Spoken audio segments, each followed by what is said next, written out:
Climate change entails a process that is in a certain respect quite complex.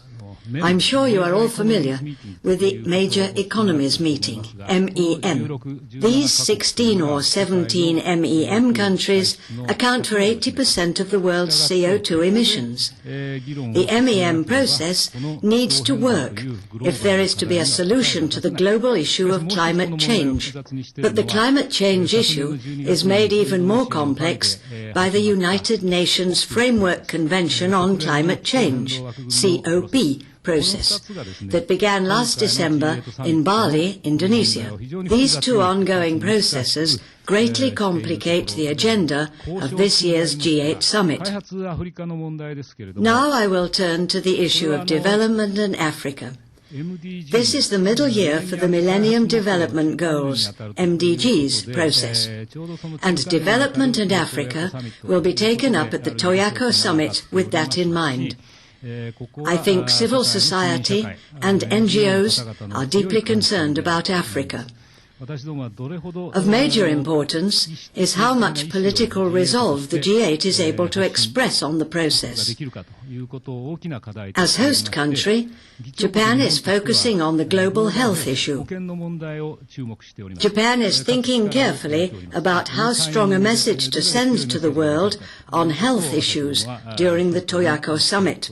The other day, the Prime Minister announced that the Japanese government is willing to contribute $560 million to a global fund.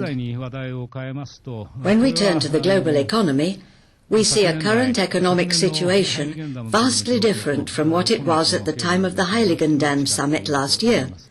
This includes new problems such as soaring oil prices. If I were to put the message as succinctly as possible, for the supply side, I think it would be increase in production and expansion of investment, and for the demand side, alternative energy and energy conservation. I think focusing on these aspects will make for a more substantial discussion on what to do about soaring oil prices.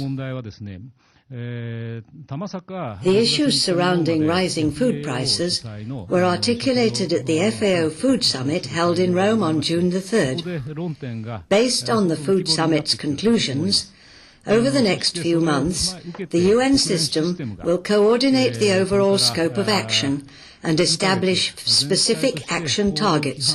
And as I mentioned earlier, the Toyako Summit will be held in the middle of this process. I think the heads of state will focus on increasing food production and productivity. TICAD 4, the Tokyo International Conference on African Development 4, held at the end of May in Yokohama, will play a crucial role in these discussions.